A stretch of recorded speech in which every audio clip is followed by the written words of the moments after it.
niyə biz 10 gün qabaqdan başlamışıq?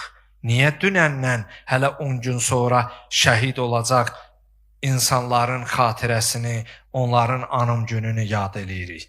Cavab budur ki, Kərbəla elə Məhərrəmin birindən başlamışdı.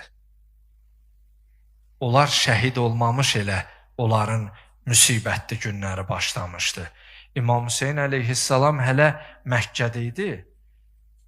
Ərəfə günü Müslim ibn Əqili şəhid eləmişdilər. Bu gün o tarixi hadisəni danışıram.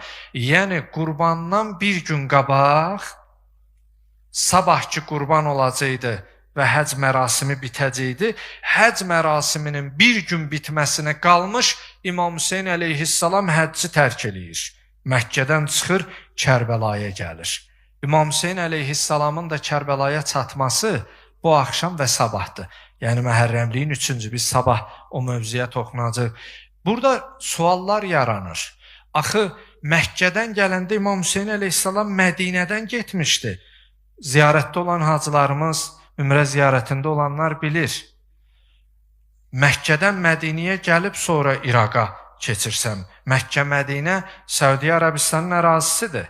Amma İraq başqa ölkədir. Sual yaranır. İmam Hüseyin əleyhissalam niyə Mədinəyə gəlmədi? Niyə Nəcəfə gəlmədi? Kufiyə niyə getdi, Kərbəlaya çıxdı? Bilirsinizmi niyə? Çünki imamın qabağını kəsmişdilər. Mədinəyə buraxmadılar. Cəddi Rəsulullahın şəhərinə buraxmadılar.